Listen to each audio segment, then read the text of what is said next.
Here. Cindy Murray. Ben Murray. Julie, I'm sorry, both of those are no's for today. Shane Spears. Okay, we have a quorum. All right, the first item on the agenda is the approval of the minutes for the June 7th, 2022 meeting. Do I have a motion to approve? So moved. Okay, do I have a second? Second. Okay, all right, we've got a motion and a second. We'll conduct a roll call vote on the minutes. John Dennis. Aye. David Byers. Aye. Larry Leverance. Aye. Harry Brown. Aye. Peter Bunder. Aye. Cindy I can hear you. Shane Spears. Aye. Harry, we can hear you. If you can't hear us, we can hear you. Okay, my screen just shows I have no audio. Well, it's actually working. Because we can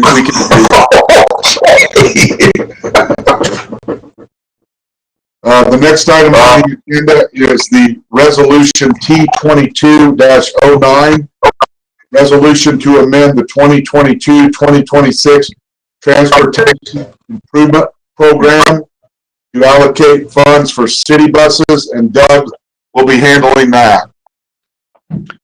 Good afternoon, everyone. We have two TIP amendments today. The first one was request by City Bus, and this is to specifically program special FTA funds, what we call Section 5339 funds, and these are a competitive nationwide funds, and City Bus did submit an application for them, and they were approved in the amount of $1,005,777. The federal funds, along with local match, will be used to purchase two fixed route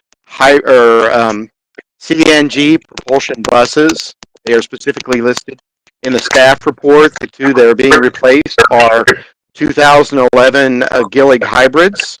The City Bus Board of Directors did authorize this amendment on June 28th. The Technical Transportation Committee did review the amendment and approve it, or recommended its approval on June 15th, and APC staff recommends approval. Are there any questions or comments? All right, Doug, thank you very much for that presentation. That sounds like a good deal. So I'd entertain a motion to approve resolution T22-09. So moved. Do I have a second? Second, Cindy. Cindy Murray, second. All right, we'll conduct a roll call vote. John Dennis. Aye. David Byers. Aye. Larry Leverance. Aye. Harry Brown.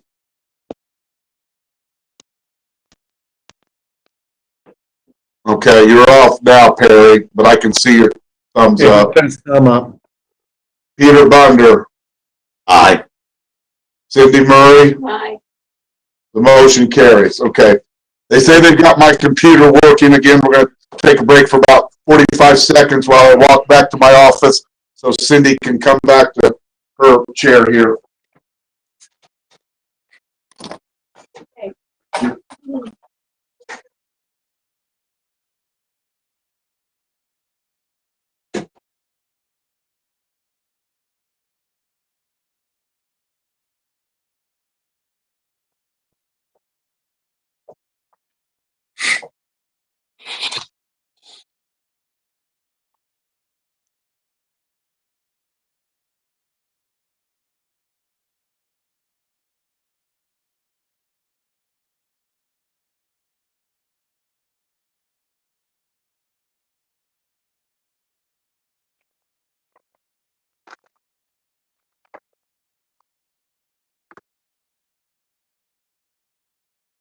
The next item on the agenda is Resolution T 22-10, an amendment to a resolution to amend the 2022-2026 TIP and reallocate some funds, and Doug will be handling that one also.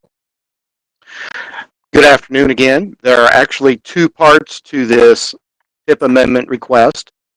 The first part deals with our fiscal year 2022 allocation. Even though the fiscal year is over, we did receive recently an update to our 2022 funding from NDOT, the final amount, and surprisingly, we received an additional $316,999. Normally, we would not be able to allocate and obligate these funds, but these come from the Infrastructure Investment and Jobs Act. And since we received this additional information recently, we have up till September 30th to obligate the funds. We put together a list, as you see on the screen, of 5 options and presented them to the Technical Transportation Committee. We reviewed all 5, and the one we recommended was A, is to allocate the full amount to the Morehouse Road right-of-way project, specifically that phase, and we did that to repay the amount that the county loaned us from that project to fully fund the construction of the Sagamore Parkway Trail project. So that is what we are asking the policy board to approve, is to allocate the balance to the Morehouse Road project, specifically the right-of-way phase. NDOT at the same time also released new fiscal year 2023 through 2026 funding targets for our area, and over the period we will be receiving an additional $5.1 million. Great news. For fiscal year 2023, we will be receiving an additional 1.1 basically million dollars. So we decided that instead of looking at all of the fiscal years, just to look at only 2023, we will be developing a new TIP starting this October. So in keeping that in mind, we figured since the fiscal year actually has started, we will just focus on 2023 funds. On the presentation, we did put in the staff report what the current allocation of funds are between all of the different projects, and there has been some changes. For one, South Street right-of-way phase is being delayed due to initial NEPA or environmental review. The second is preliminary engineering for Soldiers Home Road. Roughly additional $30,000 in federal funds will be needed. And then, of course, additional federal funds, no surprise, Yeager Road, because it's moving into the construction phase. We looked at the additional funds and put together several scenarios and presented them to the Technical Transportation Committee. And with their recommendation in the staff report on page 3, we came up with a recommended allocation between the Yeager Road project, the Soldiers Home Road project, the McCutcheon Ped Safety project. This time we will also have to include the repayment of federal funds that we borrowed from the Northwest Indiana Regional Plan Commission. If you remember, we had to borrow an additional $300,000 to fully fund the Sagamore Parkway Trail. So the table in the staff report is what we are recommending. It includes the additional funding for the Soldiers Home Road project for preliminary engineering. Of course, there will be additional funding for Yeager Road. And when we were developing this during the Technical Transportation Committee meeting, it was discussed to split the STBG part of this funds between right-of-way and construction. But since then, the county was able to save some money in the right-of-way phase and asked that we allocate the full amount to the construction phase. There is one caveat in approving this recommended allocation in that, once again, we have two construction projects, so we do not have enough federal funds to fully fund both projects. We will be seeking $1.216633 million in federal funds from another MPO. I think we can successfully do this, and since we are early in the fiscal year and we will be needing these funds later in the year, I think we have a very good possibility of doing that. In looking back, when we put the original allocation together in the TIP, we were borrowing a pinch more over $1.5 million. So by doing this, we will have enough funds to fully fund the Yeager Road project, the McCutcheon Ped Safety project, to add the additional funds needed for the Soldiers Home Road phase, phase one, the preliminary engineering, and then also repay what we have borrowed to the Northwest Indiana Regional Plan Commission. So the Technical Transportation Committee once again approved or recommended this allocation, and we are asking for your approval of this. And of course, if you have any comments or questions, please ask them. And if there are any questions or comments from the public, we'd be more than glad to answer those as well. So at this time, if you have any questions or comments, feel free to ask. Hey, Doug, this is Tony. Yes. It really doesn't make any difference, and looks like you've done a good job, and I might have the terminology mixed up, but on the South 9th Street project, you said it was being delayed because of a environmental review? That is correct. The environmental process is taking longer than what was expected, and that was basically due to the additional requirements that the State Historic Preservation Officer was looking at regarding one of the subdivisions. I know recently that was addressed and taken care of, but yeah, that's what I wanted to make sure that you were aware of, that we did get notification that that neighborhood is not allowed does not fit the criteria to apply for historic preservation, so we don't have to deal with that anymore. So that piece is behind us. I just wanted to make sure you were aware that had gotten resolved.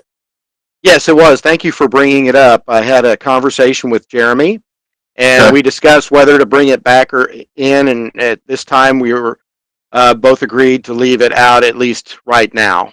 Okay. Does that answer your question? Yep, that's fine. Thank you. Okay. All right. Anybody else have any questions for Doug? If not, I'd entertain a motion to approve Resolution T22-10 as presented. So moved. Do I have a second? Second. All right, we'll do a roll call vote. Let me find this here. John Dennis. Aye. David Byers. Aye.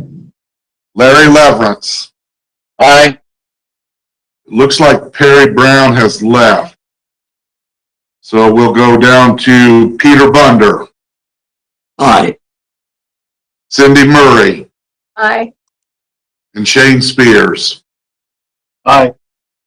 All right, the motion is approved. Thank you, everyone. Doug, thank you for your hard work on getting that all straightened out. The next item on the agenda is the MPO update. And the first item under that category is new funds from Reconnecting Communities Pilot Program Funds. So Doug's going to be explaining that. Yes, with the approval and adoption of the new Infrastructure Investment and Jobs Act, a lot of new programs were added into that. Two specifically, Safe Streets and Roads for All, or what is being called SS4R funds, almost sounds like an airplane. And then the other specific one we'll be looking at or presenting are Reconnecting Community Pilot Program funds. The Safe Streets for Roads for All is open for applications, and that will be closing here in September on the 15th. The main purpose of these funds are addressing safety, specifically reducing or eliminating roadway fatalities and serious injuries. So in order to get these funds, there are two ways that projects can be funded.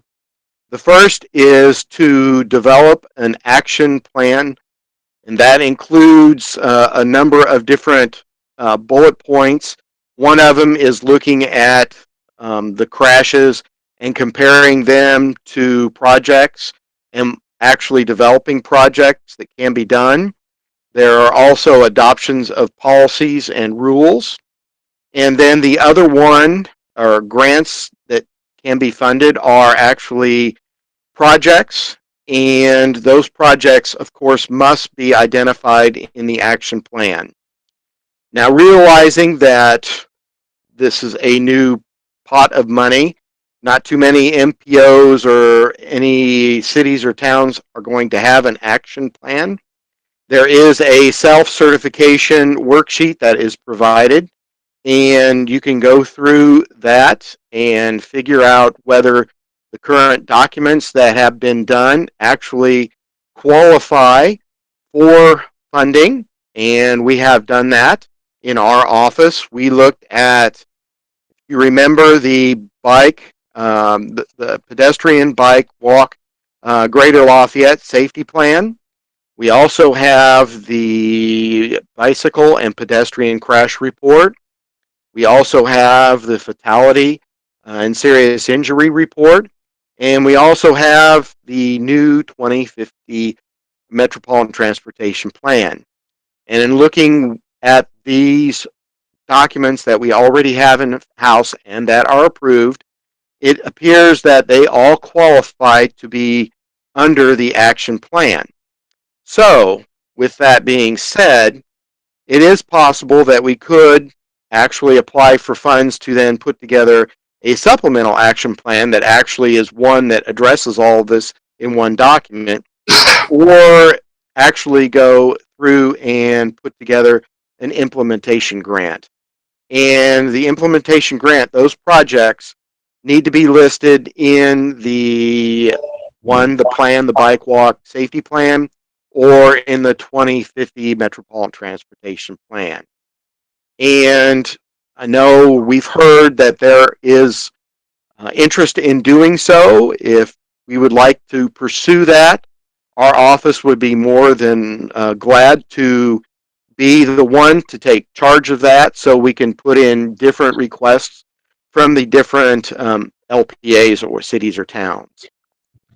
The second funding pot that I'd like to mention here is Reconnecting Communities, the pilot program.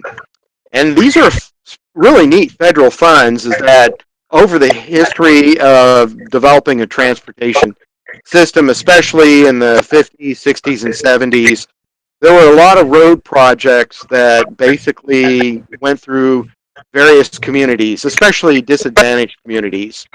And these federal funds are specifically targeting those projects and how to knit those communities back together. So likewise, they need to be identified in a plan, and if there is an identification of disadvantaged communities, such as those that were cut through, whether they are communities that are in poverty or in minorities, these funds can be used to somehow stitch back together and improve the connection between the two. So again, if there is any interest in those funds, and I think we probably could make the case for that, we'd have to look at our minority and poverty maps. We would be more than welcome to lead the application process on that. And again, these are two new funding categories, or two new funds from the Transportation Act that was passed and approved last year. Questions or comments?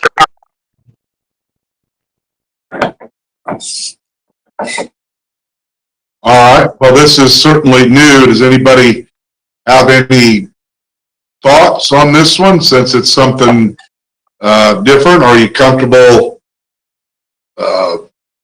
asking the area plan to, I don't know if they need to bring forth any documentation or just simply verbal vote today to have them continue to pursue, trying to be that collection agency and help with those grants or stuff? Anybody have any thoughts? This is Peter Bunder. Do you have any idea where those funds might be spent in Tippecanoe County? Which one in particular? The The Reuniting Communities Fund. The locations that I think might be a possibility, but we'll have to look more detail in terms of, especially thinking of the west side, in terms of making a connection across Sagamore Parkway in terms of pedestrian and bicycle traffic. In Lafayette, I'm not sure at this time. When I was thinking of those, my first thought was to connect Stockwell and Clarks Hill to Lafayette, specifically use those funds for the Big Four Trail, but unfortunately, when reading the regulations, that's not a possibility. Well, if you can find a way across Sagamore Parkway, God bless you. Okay, so Doug, what exactly are you looking for today from the committee here? Well, basically, what we wanted to do was to introduce the topic of both funds to the committee. We will be doing this next week at the Technical Transportation Committee, and we actually have 2 handouts, one for each fund. And at that time, we will be discussing, of course, well, first off, rolling out the information to those committee members, and then ask if they would be interested in pursuing this. Of course, if there is an interest in pursuing this from this committee, it would be great to give us the green light so we could actually start, reaching out to the different agencies and then start thinking, what can we do? How can we use these funds for what projects? Does that make sense? Yeah, no, I think that sounds fine to me, to give you authorization to continue down this path and working with the Technical Transportation Committee and the various other staff members from your staff and our staff. So that sounds reasonable to me. Is there anybody that has any objections to that? I don't hear any. So is that good enough for you, Doug, or do you want something more formal? I think that's good enough, because I think everybody is on board with this and definitely would like to take advantage of these new funds. And especially for the first round, if we can get something in and get something in the door, that would probably be beneficial to our community.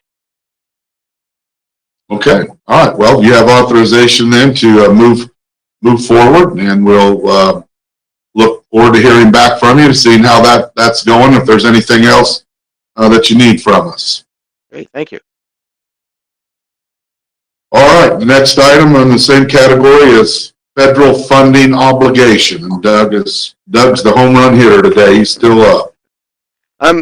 I've already alluded to this earlier in our discussion with the TIP amendment, and that we have the small amount, the $316 and change that we needed to obligate.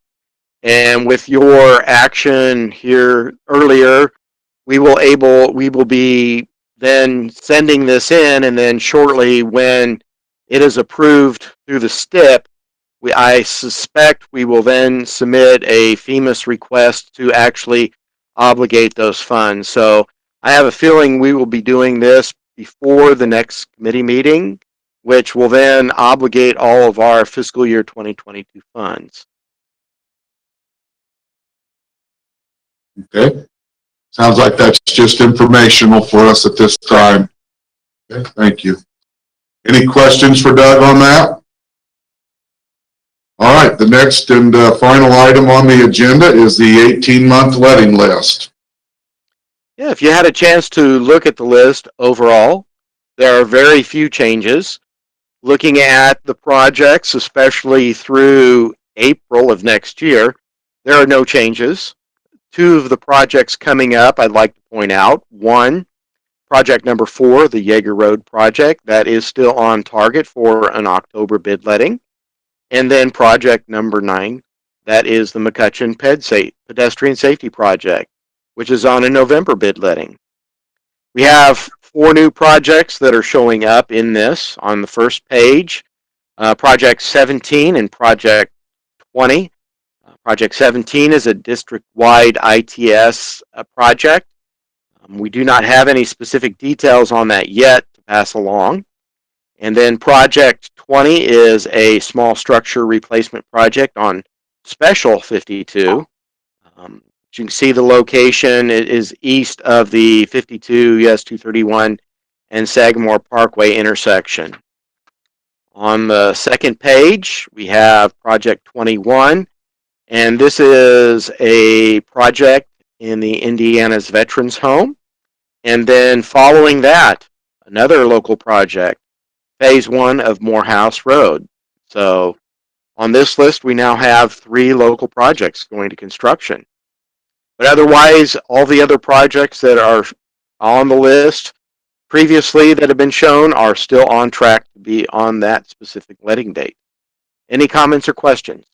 All right, any questions for Doug? Shane, do you have anything you'd like to add or any comments you have today? No, I can't think of any. Thank you, though. Okay, thank you. All right. Well, thank you, Doug, for that update. Is there anything under other business? Yeah, I think just a quick update on the MTP. So we are still waiting to hear from NDOT and Federal Highway to kind of wrap up some of the issues we had with the initial document. I shared a little bit about the specifics of that at a previous meeting, so I'm not going to rehash that because I don't think that would be a good use of everyone's time. But we are still open to that, so we're just waiting to hear from those planning partners, and then once we hear something a little more definitive, we'll get into the amendment process. Okay. All right. Well, thank you, Tim. We appreciate that update. Tony, I got a question. It's probably more for Shane.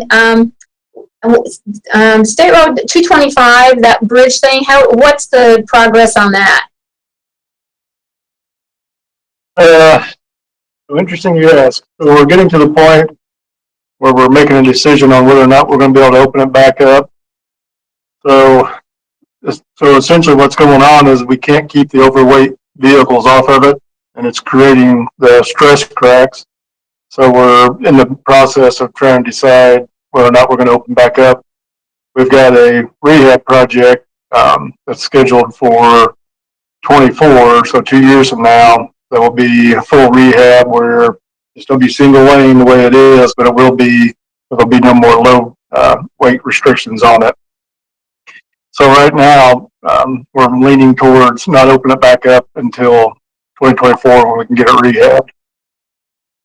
We just simply can't keep the overloaded truck off of it, whether or not it's local. We've added cameras about 6-9 months ago and continually have the bridge overloaded. We contact the local people that we can see, local businesses, and quite frankly, they just keep coming. We've got Indiana State Police involved, and they were patrolling it, but then we noticed these last cracks. They had to shut it down. So, not great news that people want to hear, but unfortunately, when we can't stop the behavior, we don't want a more dangerous situation out there, you know. Right. Okay, thanks. All right. Thank you, Cindy. Thank you, Shane. Anybody else? Anything else under other business? Okay, at this time, we'll move to citizen comment, and I will inquire if we have received any. If we have not, if we could start the timer, please.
Okay, so Mayor, I don't know if you can see the chat or not, but we have passed the minute and there haven't been any public comments.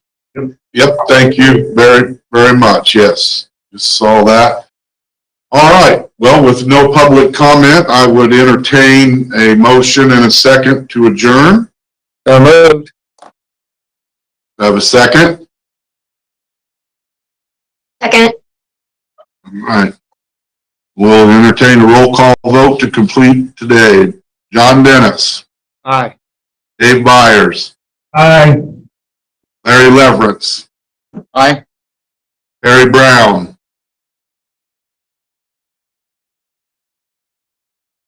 Peter Bunder. Aye. Cindy Murray. Aye. Shane Spears. Aye. All right. Thank you, everyone. We're adjourned. Hey, guys. Thank you.